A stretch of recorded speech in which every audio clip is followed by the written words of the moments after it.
morning. Happy birthday! It's your boy, the real E-Leezy. What's good with y'all, man? How's everybody doing out there? I hope everybody had a blessed week. We made it. You know what I'm saying? So it's nothing to be discouraged about, nothing to be depressed about, nothing to be stressed out about. Life is still life. And if you woke up this morning, thank God, give him all the glory. Life is still life. You feel me? So, God bless everybody and their families. And, we're gonna keep trying to, get this thing right, So.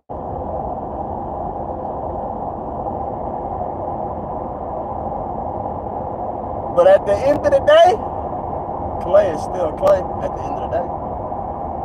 Klay is still Klay at the end of the day. I don't want people to overreact off of one game. We look at one game, all the games that we didn't play, we look at one game and be like, man, that's an overreaction. But I would say the most impressive team, in my opinion, the most impressive team to me over the course of these games, over the course of this first game out of this first week, most impressive team to me was OKC, to be honest with you. Going into the high altitude in the Mile High City and performing the way that they performed, they really dominated the 3-time MVP, 1-time Finals MVP, and the Denver Nuggets and Mike Malone-led squad. They dominated. Hit them thumbs up. They dominated the Denver Nuggets. And the fashion that they did it in, without having their big man who they just signed, in Hardenstein, it's, impressive though, to be honest with you. And we already knew that OKC would be one of the top teams. Everybody thought that it was a fluke because they were the best team as far as seeding wise in the NBA last year, and they did make it to the semi-finals, Western Conference Finals. But check this out. Them dudes are in mid-season form, and this was what I was trying to explain to people. Salute. This is what I was trying to explain to people. Hit them thumbs up if you're in the building. You know what I'm saying? Thumbs up, that's free, man. You know what I mean? Support the content by liking the content. But I appreciate everybody for just being in the building. So, happy Friday again, everybody. But when I say you had all summer and training camp to try to, build something solid and build something substantial, when you come out and show what you've been doing in the off season, in the first game, and you be like, wow. And then you got to look at the talent and the caliber in which you did it, as far as the opponent. Bro, OKC is really, really, really, really impressive. It's not nothing that I don't already know. Chet Holmgren, here's a comparison. Here's a reference for you.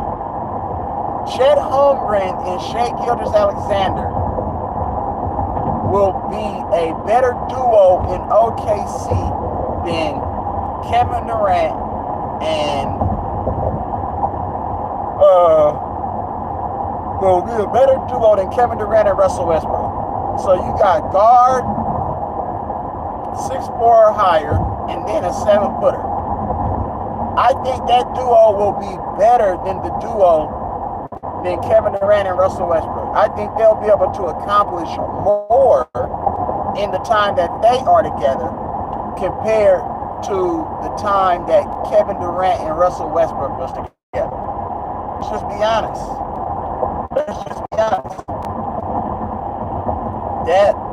that was impressive. And like I was saying at the beginning, and at the end of last year, that Denver is going to fall back a little bit. Losing KCP, Jeff Green, DeAndre Jordan, and guys like that, or what have you. I think I still have DeAndre Jordan, but losing certain players, Bruce Brown, that stuff matters. That stuff really, really matters. To be honest with you, it does. So we're going to have to really pay attention. We're going to have to really pay attention. And I know they added Russ, but I mean, let's just be honest. Russ is going to bring you the energy, but as far as Russ's bandwidth, his ability to knock down shots, he's just not the same Russ.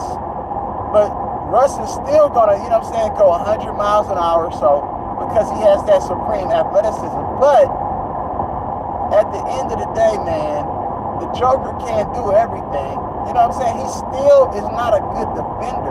So when you put Joker in actions and pick and rolls and have to rely on Joker to be a rim protector and to help on the weak side, that's not who Joker is. He's never been that. So you're going to have to really do your due diligence with having solid perimeter defenders. And they don't even have that because if you look at it, they're very, very young. They have to play P.J. Watson. They have to play Christian Brown. They have to play, Julian Strother. They have to play a lot of these new guys. Like, you feel what I'm saying? Them guys haven't played in meaningful basketball games. They don't really know what it feels like to be in the trenches and games that really matter. Like, you know what I mean? So, and then your other two best players on the team outside of Aaron Gordon, who just signed an extension with the team, they're poor defenders. Jamal Murray is not a defender. And Michael Porter Jr. is not a defender. So three of your best players on your team lack what you need in order to sustain, you know what I'm saying, the championship level of play. To be honest, the Joker, Jamal Murray, Michael Porter Jr., like I've been telling y'all for years, they're not good defenders. Now, if they're playing against the Lakers, then it's a whole nother ball game. Or if they're playing against maybe a lesser talented team who's still trying to rebuild and figure it out, like a Portland, San Antonio, etc., then, I mean, you feel me? Come on now. But other than that, if they have to guard like the top teams, who's actually, playoff caliber type teams, they're not going to be able to stop them, especially in transition. You know what I'm saying? So, you gotta look, we have to start looking at, you gotta start paying attention to stuff like that, you know what I mean? I don't think Denver's gonna be in the top 5. I still feel that Dallas is not gonna be in the top 5 because again, Luka doesn't guard. And Luka is still Luka. Great offensive talent, not taking nothing away from that. The guy can play with the best of them. You know what I'm saying? But I still feel like he complains too much. He's always looking for a bailout. And he's not really a great defender. He gambles too much on defense. You know what I'm saying? Reaching a lot, like when he don't want to slide and move his feet. So that's going to be a problem for them. I know you added Klay, Nash Marshall. Yeah, I like those guys. But to be honest with you, I still feel that Klay's not going to be able to really do all of these things. When he plays up against teams that's game planning for Klay. See, a lot of people will pick their poison and say, Luka gonna get his money anyway. Kyrie probably gonna get his money anyway.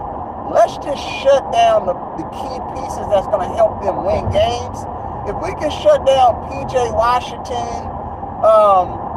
limit Derek Lively on the boards, limit Daniel Gafford on the boards, and then stay connected to Klay Thompson, they're gonna live with Luka and Kyrie taking a high value shots, like, because they're not gonna be able to be hot every night. You know what I'm saying?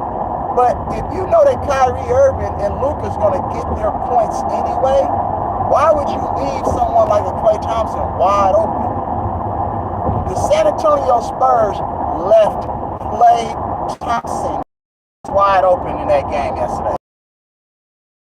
2 shots that was contested, and he made them. The first one in the first quarter in the corner, and then another one, I think in the third. But, of course, Klay Thompson, taking nothing away from him, he's still Klay. So however you want to look at that, he's still Klay. He's still one of the greatest shooters in NBA history that we ever seen on a catch and shoot. And he's still the Klay Thompson that really is not, at this juncture in his career, not going to give you, you know what I'm saying, 2 ends of the court. Because he's limited as far as his athleticism, his agility. He's a little slower, let's be honest. But Klay Thompson can still shoot that motherfucking ball. So, with that being said,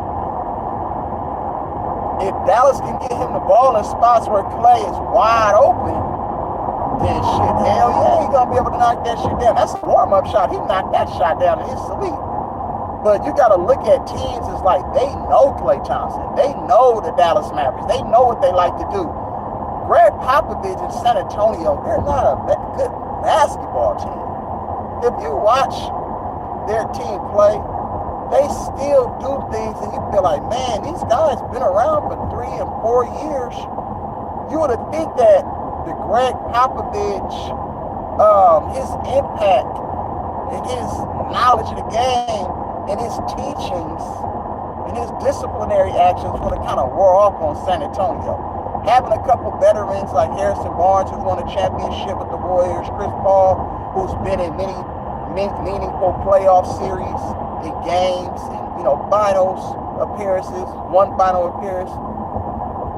Bro, I'm starting to kind of like question Greg Popovich's his coaching act. Like, I'm starting to look and be like, people be telling me that these people be really, really good coaches, but are you really a good coach if you can't build? You know what I'm saying? Like, because there was a point where San Antonio was going to fire Greg Popovich, right? I'm looking at what Greg Popovich has accomplished since Tim Duncan, the Hall of Famer, and Manu Ginobili and Tony Parker left the roster. And I'm looking and I'm like, they ain't really accomplished too much. He hasn't been able to really build anything solid since those players.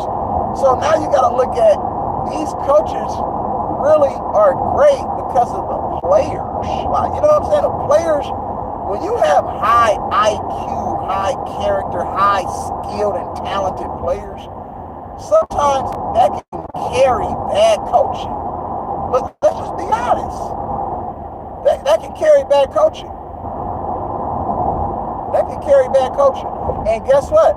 When you have the right assistants around you, that can also make the head coach look a little better than what he is. Because there's no excuse. There's no excuse why San Antonio should still be scraping up, you know what I'm saying, trying to find their way. Victor Wembanyama yesterday, that, I don't know. He moves hella slow. His intensity isn't there. And he's not a good post player. Like, when you put a little bit of physicality on Victor Wembanyama, he's still lighting the ass. You kind of knock him off his spot. And then he give you multiple jumpers. Like, he's just Rudy Gobert with a jumper, in my opinion. Yeah, he's going to get a lot of blocks, maybe some steals. And he's going to get stats because he can shoot and he's long. But at the end of the day, when you needed him to get a bucket for you, he came up short, bro. I'm sorry.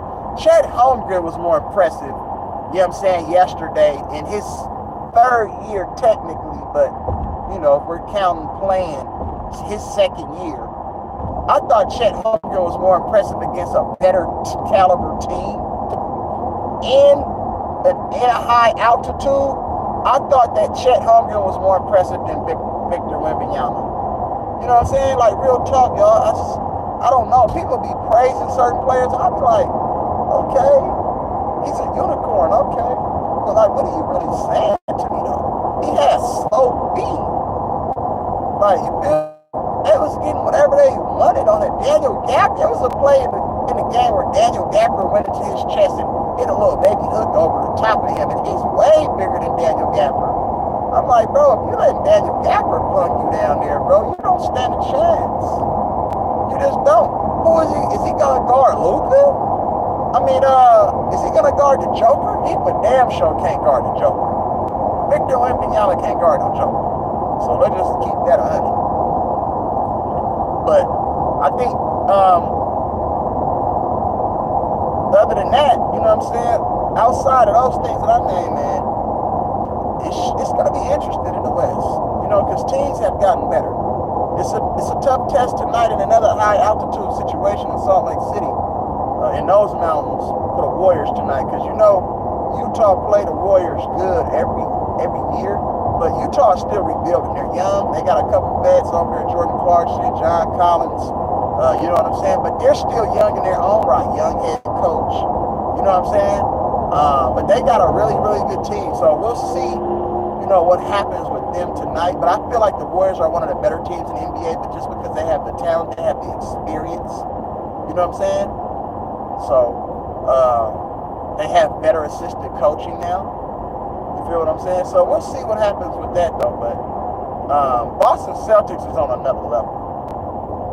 You know what I'm saying? Jaylen Brown, why did they make Jaylen Brown and Jason Tatum angry? As if they didn't need any other motivation. The way that they were slighted and disregarded by Team USA and just being like the better players in the NBA every year. Come on, man. Come on, man. Y'all gotta stop. Y'all gotta start paying attention to stuff, bro. Jason Tatum is like, the dude is, he's just that dude. Let's be honest, I always knew he was that dude coming out of Duke. I was trying to tell y'all 3 and 4 years ago that he was the best player in the NBA, and everybody like, he's a B player. Jason Tatum is a B player. I'm like, bro, do you really watch and know basketball and understand basketball? Do you know that dude is 6'9", legitimately 6'9", 6'10", and they haven't even grown into his body.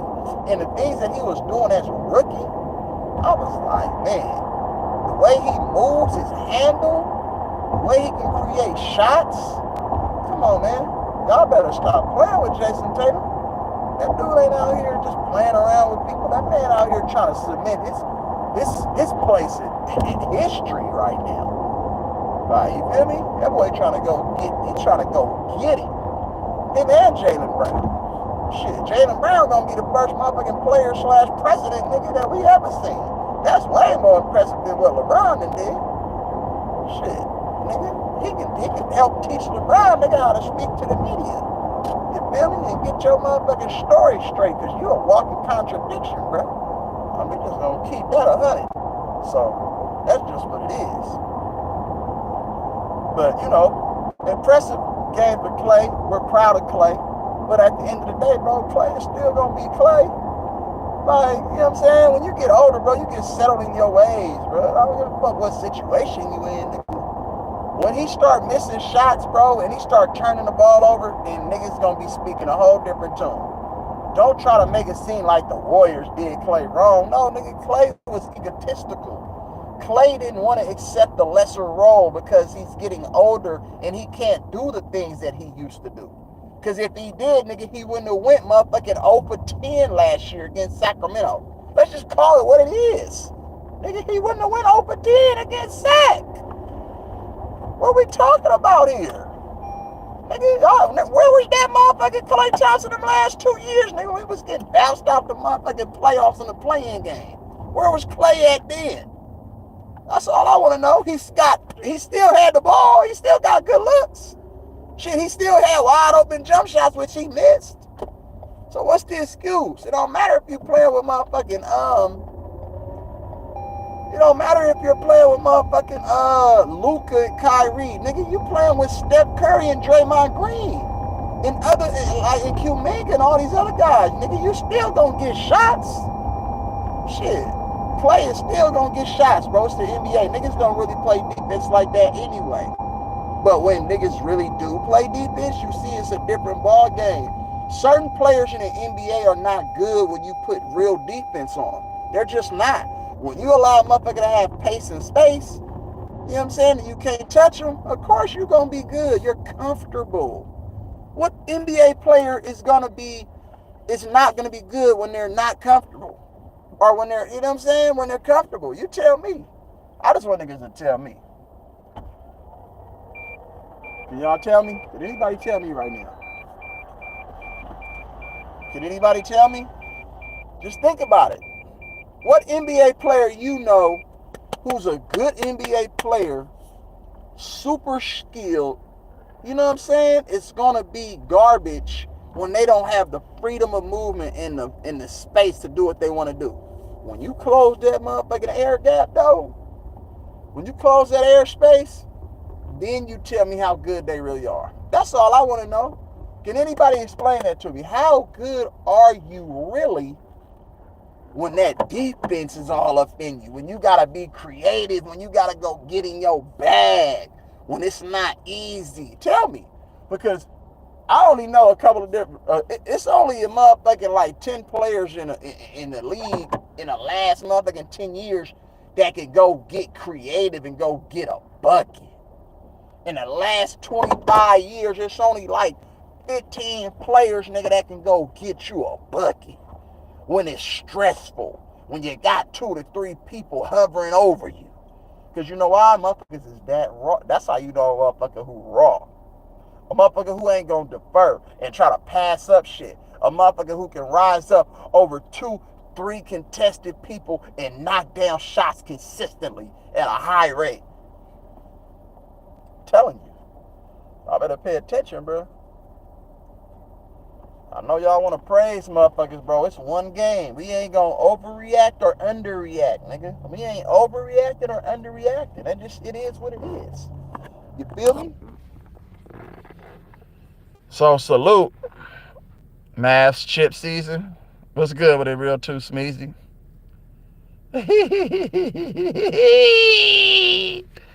You coming? I see you. Hey, Aaron, salute, big Meech. Bruce, what's good with you? Jaron Kyrie Lascano, what's good? I see you. Good morning, good morning. I see y'all, man. I appreciate y'all.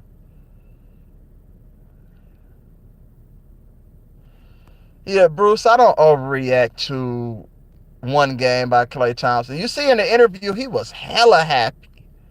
You know what I'm saying? I'm like, Klay Thompson, bro, you're hella juice right now, cuz that's good for you. We're happy. But at the end of the day, if somebody's guarding you, nigga, you're not gonna be able to do anything, bro. I'm telling y'all this shit. Watch when they go on a slump, bro, and they start losing games and Klay Thompson isn't shooting the way he shot last night. Watch a lot of people be like, man, I don't know. This Klay Thompson stuff. Man, I don't know what the hell y'all be looking at, but I'm like, nigga, he was wide open, and it was a home game. You think he would have did that shit, nigga, if he was playing on the road against a team, nigga, that got championship aspirations? Hell nah. Come on, bro. It's going to get tough when you got to go to Denver, when you got to go to Utah, when you got to go to certain teams and go play, bro. Like, nigga, what? You ain't going to be able to just do what you want to do when you got to go to Oklahoma City, nigga, sack. It's going to get tough. Minnesota, nigga, they got niggas out there that's, nigga, going to get up in you. Watch. They gonna game plan. See, what people don't understand, they like, nigga, we're not gonna let Klay beat us. San Antonio and Greg Popovich is just something else is going on with them. Them dudes is trash, but I ain't gonna lie to you.